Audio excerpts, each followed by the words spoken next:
I'm Tony Barrie. And I'm Sean Kelly, subbing in for Barrie Cassidy. And this is Back Barries, a podcast from Guardian Australia. So, Sean, I first met when you were working for Prime Minister Rudd. Oh, yes.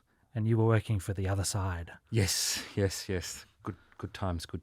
My therapist says I'm almost, my twitch is almost cured, which is good news.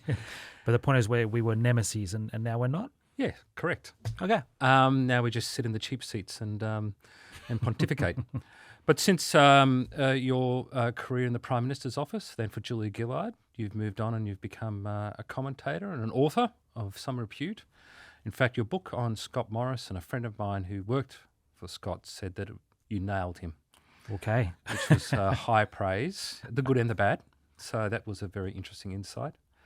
But welcome to the show today. Oh, pleasure to be here. And I thought we'd kick off by looking at some of the events of the week. In particular, immigration is hard to avoid that as the major issue of the week. What a mess. Yeah, as two ex-media advisors, we've lived through much worse.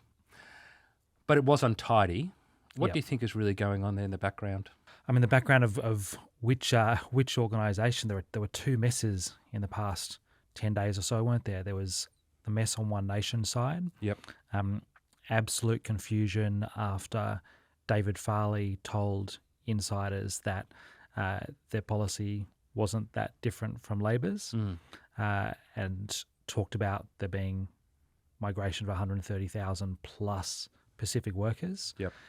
Then Pauline Hanson said, no, David Farley's all mixed up, and then essentially repeated the policy that Farley had put forward, but then also was talking about negative migration, that is more people leaving the country than coming into the country.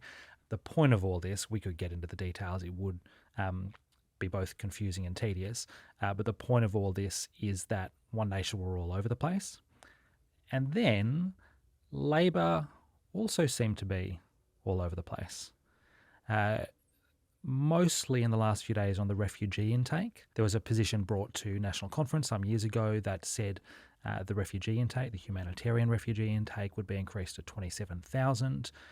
This year's platform that seemed to be amended a little bit to reclassify that a little bit as an aspiration. Then earlier this week, it was reported that, in fact, the government was going to drop it from 20,000, where it is currently, to 13,750. Now, that's a fairly significant drop. That's about a third. This was reportedly confirmed by the government, confirmed by the Minister's office, Tony Burke's office. Yeah, I think David Spears, in an interview with Raph Epstein, said that Phil Curry broke the story. ABC contacted the Minister's office. Yep. They stood it up. Yep. So they ran with it as well. And there was clearly briefing as well that, in fact, this number, this drop, was taken into account in budget projections. So this has obviously been on the cards for some time. But then the Prime Minister was contacted about it and said, no, we will be sticking with 20,000, obviously wanting to head off a pretty dramatic controversy, I think, that would have erupted in the left of the Labor Party. Real messes all around. And it follows Tony Burke's aborted National Press Club speech a few weeks earlier, which was understandable, again, untidy, but better than sort of going out and giving a speech and then having to walk it all back. Right. But you'd think on the second attempt they would have nailed it. Exactly, but instead it seems to be all over the place. And look, I think this says a couple of things. One, you alluded to on this podcast recently where you said, look, most people won't have noticed that Tony Burke pulled his speech, and that's absolutely right. And I think most of this is operating that kind of subterranean political level where a very small handful of people are really following this. And then the second element relates to the fact that an even smaller handful of people actually understand any of this. It's that immigration policy is tremendously complicated. There are a whole bunch of different levers to push. There are a whole bunch of different cohorts actually coordinating them in such a way as to bring down migration, which is what most parties seem to want to do at the moment, is very difficult, especially once you factor in the desperate need to not harm the economy at this particularly difficult time. Do you think with the One Nation's position that has influenced Labor's response, or this is an independent sort of strategy that they're pursuing, or they're just trying to cover off One Nation and stop any bleed of votes? Look, Labor says is not to do with one nation. Anthony Albanese has explicitly said it's not to do with one nation, but of course it's to do with one nation. I mean, Labor are absolutely looking over their shoulder at every point at the moment, thinking what can we do to stem the rise of one nation in the polls. You can see this in the change in the government's rhetoric, not around migration, around other areas. Previously, they used rhetoric that suggested they were largely about keeping the country roughly where it was, certainly moving very slowly. And then in the past few months, they've started to talk about the system being broken, the status quo in both the economy and our society being broken. This is actual language being used by the Treasurer and the Prime Minister. Quite dramatic things for national leaders to be saying. And the fact that that is a real shift, I have no doubt, comes off the back of One Nation's ascent. So of course that is what is happening in migration. And we saw an interesting poll this week suggesting that actually for those voters saying that they're interested in One Nation, immigration is their most significant issue. Now, that's not borne out in every poll. Some polls suggest that it's a little bit more of a protest vote, but certainly immigration is a significant concern for One Nation voters, which really shouldn't be a shock given Pauline Hanson's focus over 30 years in public life. And that's a big part of what we're seeing the major parties respond to right now. Our research, very similar, which we released about a month ago, showed that of those people currently voting One Nation, around 15% say immigration is the single biggest driver for that vote choice. So it's not insignificant, but it is certainly a mistake to sort of say that most One Nation voters are voting on the lines of immigration. For a lot of One Nation voters, it's about the two-party system that they feel has failed them. And underpinning it all is just economic anxiety and insecurity. They feel that the economic promise and economic hope of previous generations is no longer there, and they feel this pessimism about the future. So I think that diagnosis is really important in understanding what's driving that One Nation voter. But there's certainly votes on the table on immigration. Well, I think if nothing else, look, I find this a bit depressing, but it operates as a bit of a proxy, right? Yeah. People are unhappy, as you say. They're unhappy with a vast range of things. A lot of people now say that Australia is heading in the wrong direction. What is a thing that jumps to mind for a lot of people for a lot of reasons, pretty awful reasons, some of them? They think about migration, partly because it's a really simple answer and partly because that simple answer has been fed to them by politicians for some time. And this is a real danger for Labor, I think, in trying to deal with immigration and trying to act on it in order to placate voters who are thinking of going to One Nation or are already with One Nation. How much do they simply reaffirm those voters' concerns? How much do they reinforce the sense that, you think there's a problem? We are also saying there's a problem. That really will underline that for those voters rather than taking the option of pushing back in some way, making the opposite case, making the case for migration and the economy, pushing back against the narrative that migration is a major problem in relation to housing.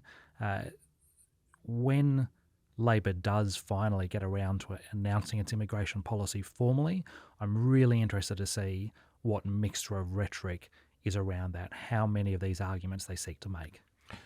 I agree with all that. I think there's been a failure to sell the benefits of migration, particularly skilled migration. And we talk often about, they fill a lot of job vacancies that we don't have the capacity to fill. Healthcare is a classic one. I think about 10% of the healthcare workforce are made up of people born overseas, whether it be specialists, pathologists, nurses, healthcare workers in general. So I think Howard did a pretty good job on that. He changed the migration program from family reunion to an emphasis on skilled migration. And what a lot of people forget when they criticise Howard is that migration numbers skyrocketed under his government. And it's something he's actually quite proud of, and he's been talking about it over the last week as Labor's been sort of, twisting itself in knots. Do you think there's been a failure of recent governments to sell the benefits of migration? Look, I do. I absolutely do. I think it has become a bit of a taboo area for a lot of politicians.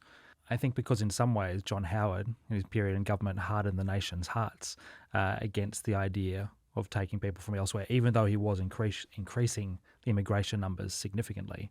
I think one of the things that we should factor into the discussion of John Howard managing to raise the immigration rates is that it happened against a strong economy driven in part by the mining boom.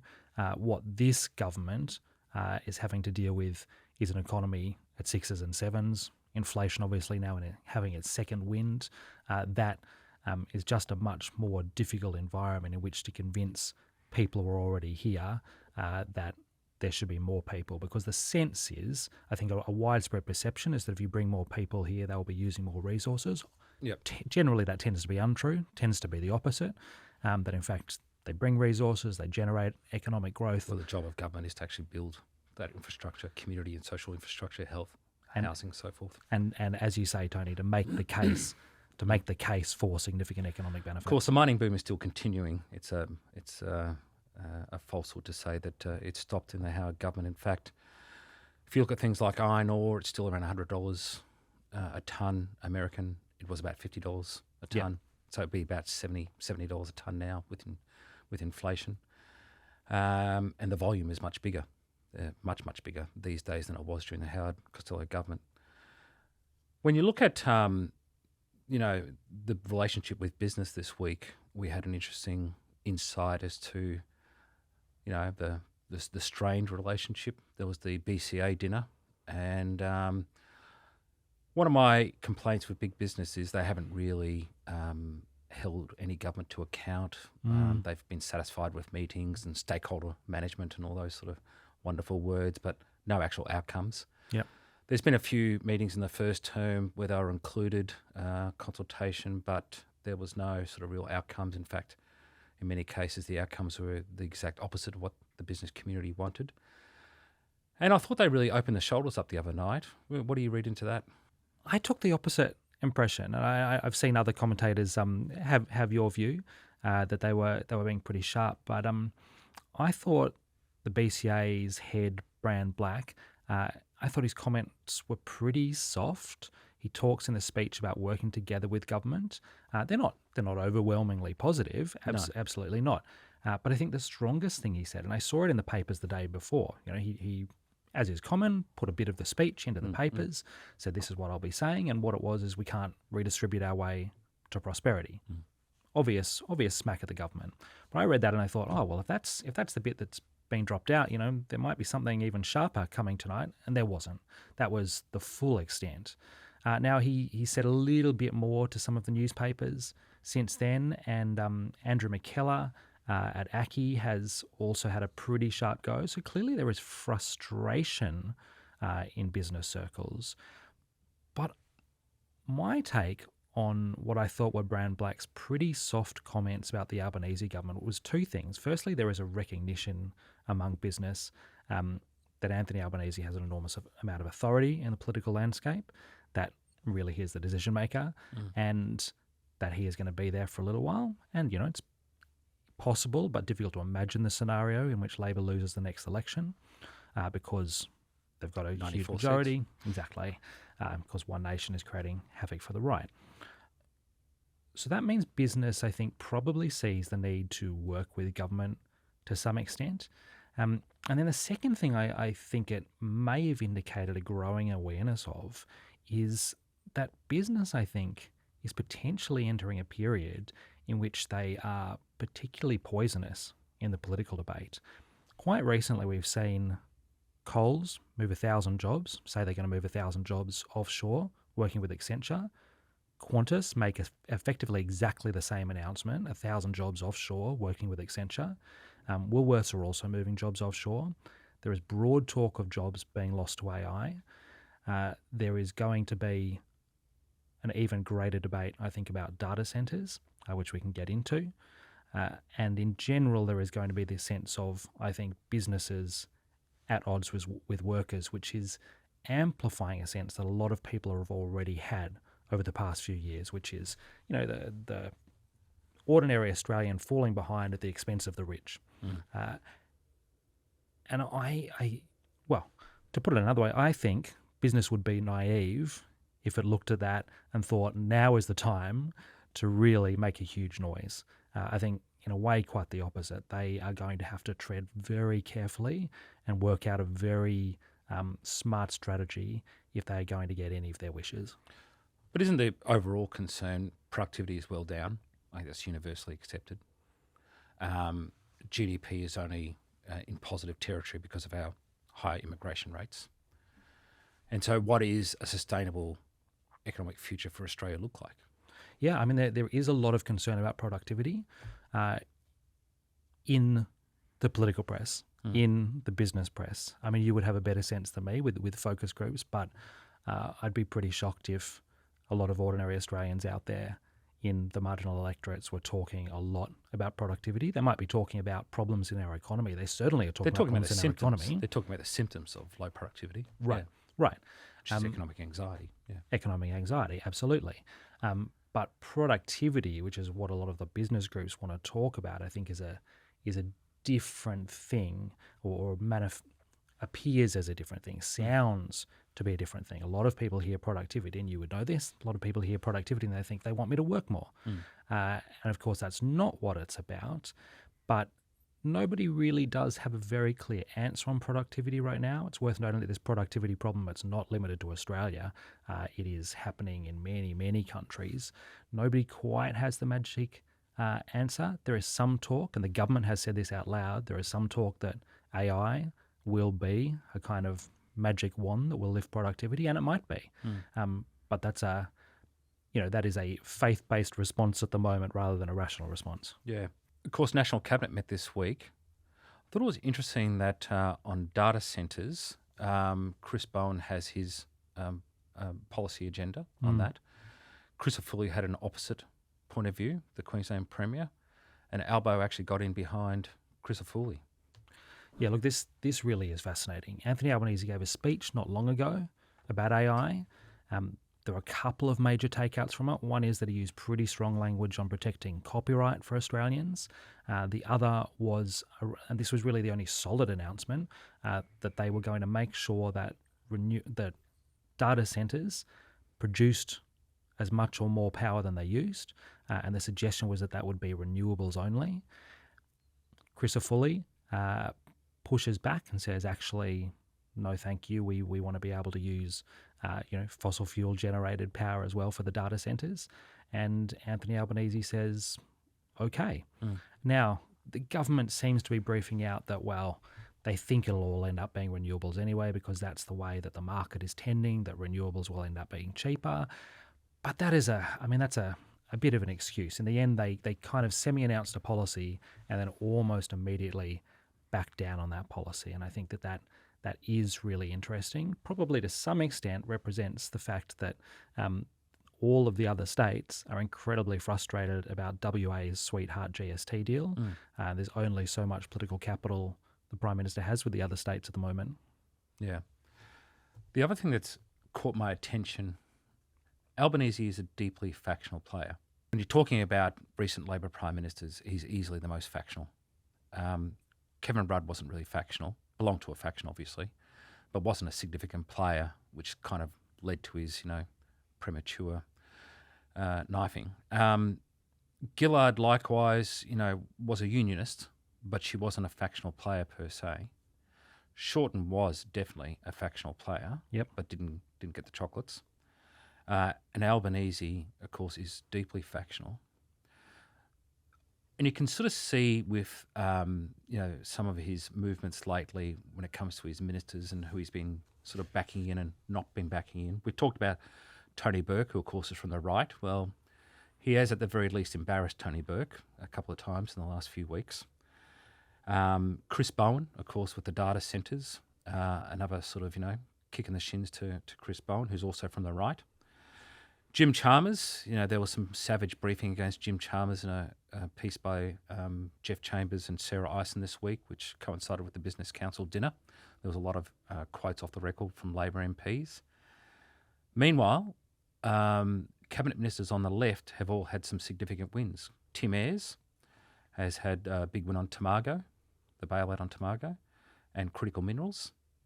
Mark Butler has had a big win on NDIS. Yeah, look, that is interesting. It's not something I've thought about. think my initial reaction would be two things. Anthony Albanese is absolutely a factional player, and it is worth noting that under his leadership, caucus has become majority left. Yes. A very significant development. And cabinet. And of course, Anthony Albanese is from the left. I also think, though, that he is pretty cautious in terms of trying to bring, especially the leadership groupings and the cabinet, with him on things. He will impose his will, but I think he prides himself as a fairly even-handed manager. So to be honest, I would see most of those, the bloody noses, as you say, to the right, as more individual instances. I think the Tony Burke thing comes out of very careful handling of immigration because of the One Nation threat. I think that the data centres, bloody nose to Chris Bowen, comes from the fact that Anthony Albanese wanted some agreement on data centres out of National Cabinet. He needed some agreement on data centres in order to back up his speech in some way.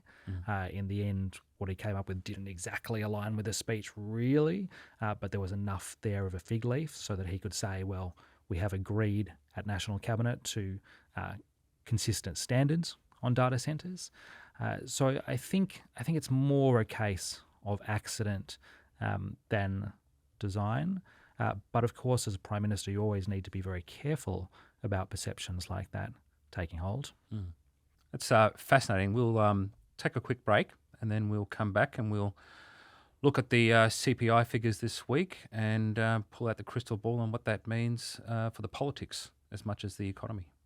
Welcome back. Sean, one of the other big stories this week that sort of I thought was a little bit underreported was the CPI figures came out. They were certainly above the band that the RBA prefers, and already the market is speculating there'll be an interest rate rise potentially in November. Right. Potentially 2 rate rises in the very near future. Where do you think that's going to play in terms of the political fortunes of the government and the two oppositions?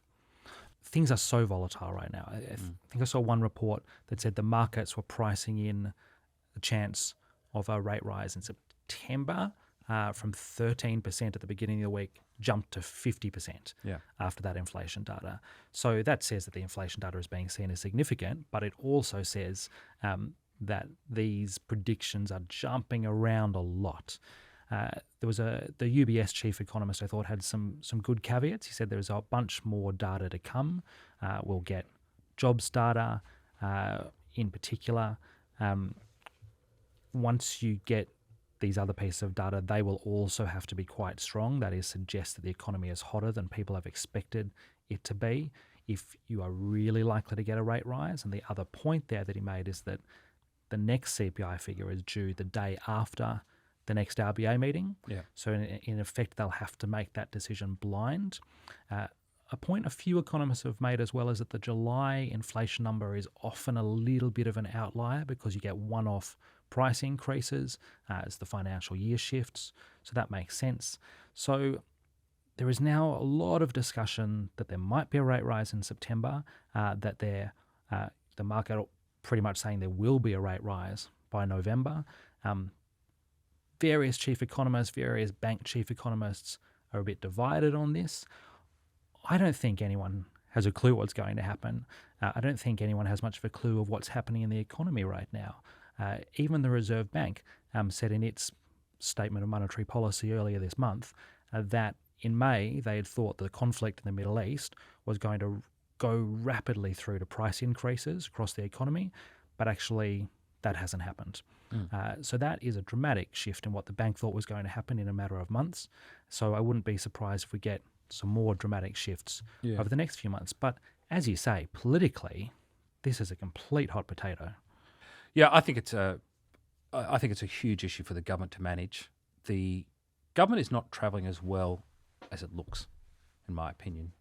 Based on focus groups, the quantitative research, Albanese's greatest political asset at the moment is a divided coalition, which is ineffective, and a surging One Nation, which has been making a few missteps this week, as you pointed out at the start with immigration. I don't think that's going to help their vote at all. It's not going to see a crash, No. but it's going to see some come off the boil. Coalition might be the beneficiaries of that, maybe. But I think Albanese's got a lot of choppy waters to navigate. And I think even just one interest rate rise before Christmas is going to really hurt him. Can you see a scenario where next year is a very difficult year for the government? Look, I think it's possible. Absolutely. You're right about an interest rate rise. It would make things very difficult. A stat that I've kept in my mind for a while now, there was a study a couple of years ago by a global consultancy, and they looked at election results around the years. They looked at election results around the world, and they worked out that ordinarily governments lose elections 40% of the time. If they hold an election within 2 years of an inflationary peak, they lose them 80% of the time. Yeah, it's kryptonite. So that is another way of saying exactly. Elections are absolute government killers.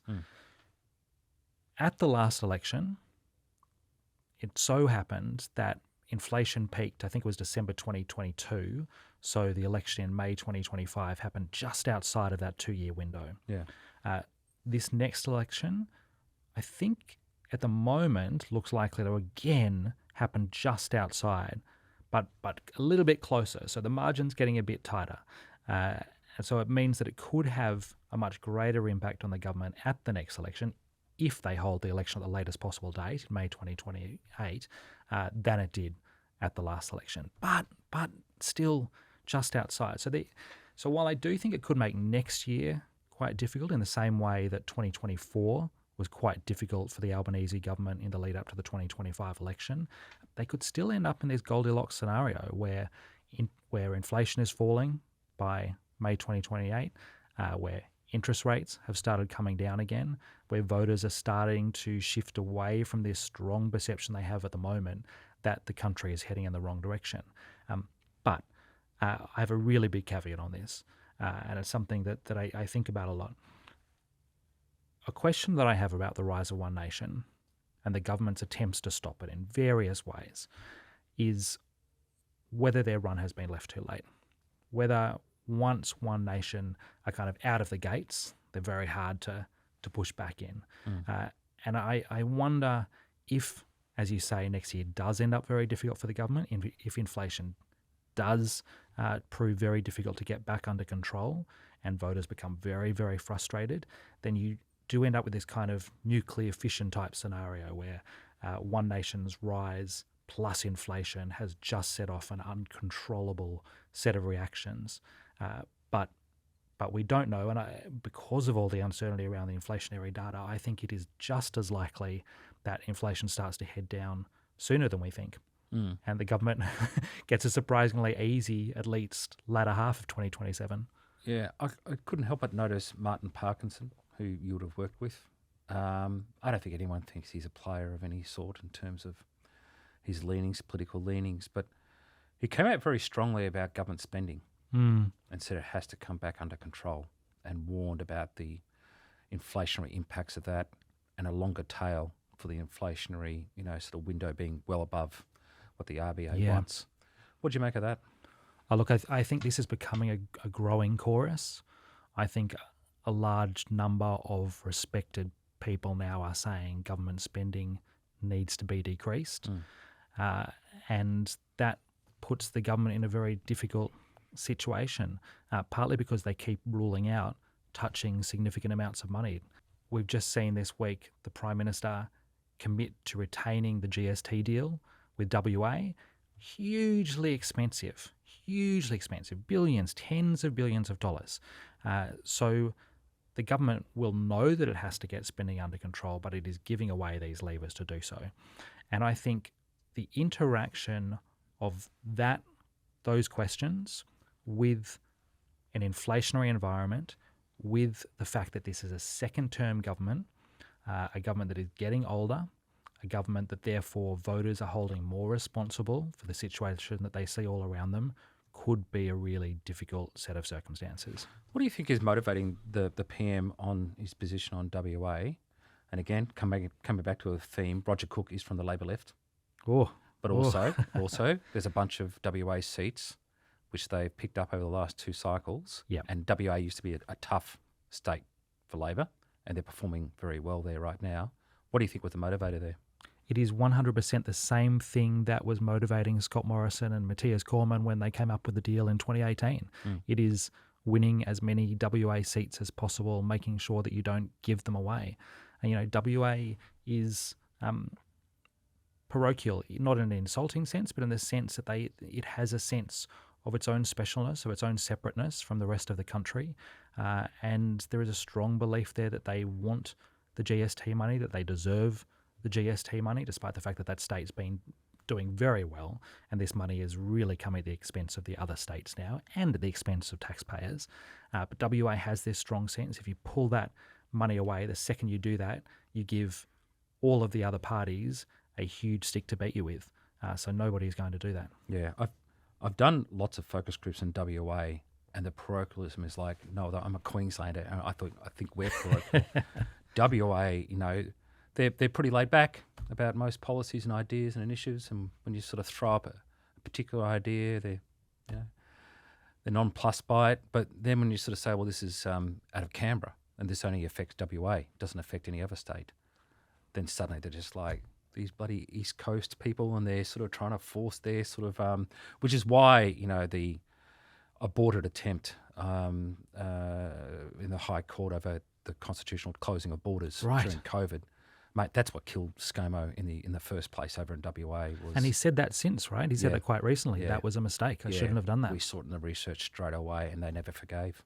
Look, and there was a really interesting, I think, side narrative this week when the Productivity Commission there was a really interesting side narrative in the last few weeks when the Productivity Commission released its interim report into the GST deal, and Roger Cook came out and said, bunch of East Coast clowns, and then the Productivity Commission took exception to this and said this language is beyond the pale. We shouldn't be attacking institutions, which I think is a really good point, actually.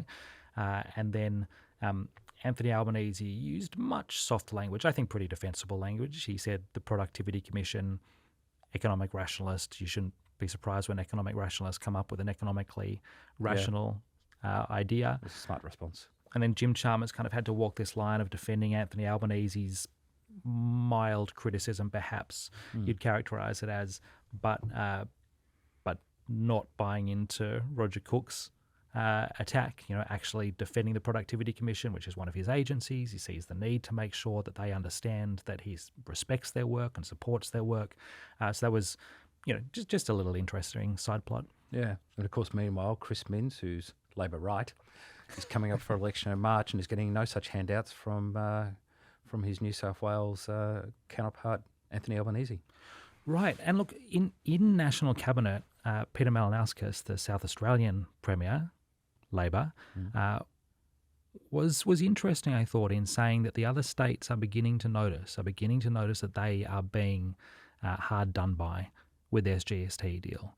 I don't know how true that is, but I think it is interesting if premiers and Labor premiers choose to make a bigger deal out of this. Yeah, and these sort of issues, they're not top of mind for a lot of voters. They don't absorb media like they did some time ago, through particularly mainstream media. But public opinion is never static. It builds and it builds. Right. And you can expect at some point voters will raise it top of mind. It will start punch through, and they will pick it up because, as you know, we're in the repetition game in media. And you can sort of see it actually starting to impact voters in different states. Oh, interesting. This idea about WA getting this sweetheart deal starts taking hold. Well, it's like everything at the moment, isn't it? It's the thing about inflation, the thing about cost of living crisis is it suddenly shines a light on things people were otherwise kind of putting up with. You might put up with the fact that you're suddenly having to pay fees every time you go to a doctor if you're not paying huge prices at the grocery store. But if you are paying huge prices at the grocery store, suddenly you start to notice the doctor's fees, and you start to notice the fact that you're not really getting great services in the many different areas you're having to pay for services. And suddenly all of these elements of discontent bubble up, and something like the WA deal can then become another source of grievance. And I think this is partly why governments struggle in inflationary environments, because it just makes everything seem a bit miserable. And it's partly why other issues like migration start to bubble up, often unfairly, in migration's case, I think unfairly, because everything can be tied back to discontent. When you're grumpy, everything seems like it's a cause of it. Yeah. Discontent organises faster now too. Yeah, good it point. moves at the speed of internet, and you can see it fueling faster in the electorate, and it's turbocharging everything right now. Mm. Yeah. Sean, this has been really fascinating. Thank you for coming in. Thank you for having Subbing me. in for Barrie. I'm going on leave for a family holiday, which I'm really looking forward to, and you'll be back helping out Barrie shortly again, and I think in a few more weeks. Looking forward to that too. This podcast was produced by Daniel Simo and Burton Ewan. The executive producer is Shelley Hepworth. I'm Tony Barrie. I'm Sean Kelly. And this is Back Barries, a Guardian Australia podcast.